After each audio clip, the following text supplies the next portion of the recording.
For this week's history video, let's look again at our friend Abraham Lincoln for the many, many lessons he can teach us about politics.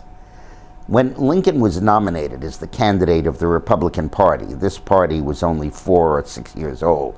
It had only fielded one previous candidate in 1856. And it was an amalgam of two completely distinct political parties, the Whig Party and the Northern Democratic Party. The Whig Party was avowedly abolitionist and strongly opposed to slavery. The Democratic Party in the North was opposed to the expansion of slavery, but much less willing to embrace abolitionism. And the candidate of the Democratic Party, as you will, the Northern Democrats, at that point was Seward, or those Democrats who'd made it to the Republican Party was Seward, who was the governor of New York. And the abolitionists were in favor of Chase, who was from Ohio, Salmon P. Chase. Well, when Lincoln was elected president, he named Seward his Secretary of State and put Chase in as Secretary of the Treasury. As Doris Kearns Goodwin called it, a team of rivals, wanted them in the cabinet rather than outside criticizing him. His relationship with Seward was a very good one, but the relationship with Chase was very rocky, and it's a very interesting guide to how to handle somebody like that. Chase thought that he would be a much better president than Lincoln, that he was much smarter, much more erudite, much more committed to opposing slavery, and had earned it through longer service to the Republican Party in Ohio. But Lincoln was the president, and he didn't see things that way.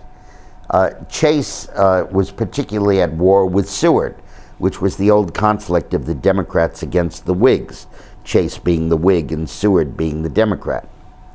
Well, about a year into his administration, a group of 9 Republican senators, and that was a goodly portion of the Republican caucus, went to the White House, really at Chase's behest, and said, we've got to get rid of Seward. They said he's not really an abolitionist, he's not really good on the slavery issue, and they attacked him for all kinds of divisiveness within the cabinet.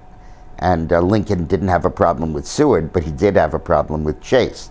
And he knew that the hidden agenda of those senators was to elevate Chase in stature and really make it the Chase administration, with Lincoln following lamely afterwards. And they were going to use the radical Republican majority in the Senate as a kind of rump caucus to work with Chase to run the administration, much like happened after Reconstruction, after the war during Reconstruction. So Lincoln's sitting there with 9 senators, about a quarter of his caucus, coming to him saying he's got to get rid of his Secretary of State. So what he did was, that later the day, he called a meeting of his cabinet with Chase and Seward both there. And he told them all about the meeting with the senators. And he said that he was going to convene a meeting that evening with the senators, and he wanted all of his cabinet except Seward, who was the guy on trial, at the meeting. And they all came, and when the senators came and walked in, they saw the cabinet there. They didn't know it would be there. And they saw Chase sitting there while they're implementing their plans for what was to have been a sort of secret coup. Well, the cabinet all rallied around Seward and defended him and said he's great, there's no problem, you're making this up, it's really not difficult. And Chase was in a tough position. Is he going to go with his Senate colleagues, or is he going to go with his cabinet colleagues? And he chickened out and mouthed the platitudes the rest of the cabinet was saying. They meant it, but he didn't. When the Republican senators saw Chase defending Seward, half of them said, hey, wait a minute, we don't know about this, and they backed off the attempt to get rid of Seward. The other half stayed in the game. The cabinet went home, the senators went home, and Chase was so upset at being ambushed like that he sent Lincoln a letter of resignation.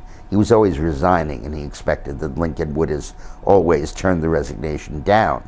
Lincoln needed him in the cabinet. First, he was a very good Treasury Secretary, and he needed the money to fight the war, and he couldn't have a cabinet without a major member of the Whig Party, the old Whig Party, in there, and Chase filled that bill.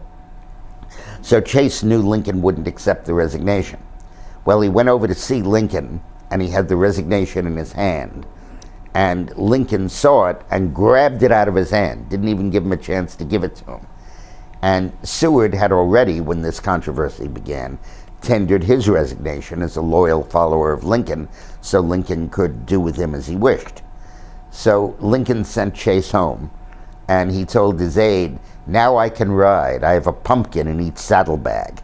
In one saddlebag he had Seward's resignation, and the other saddlebag he had Chase's resignation. And with that he had balance, and now he could turn them both down and say, "Get over it, guys, and let's go ahead and govern." It was a masterful move, and Chase had no alternative but to back down. Lincoln finally got rid of Chase later in the administration by naming him Chief Justice of the Supreme Court.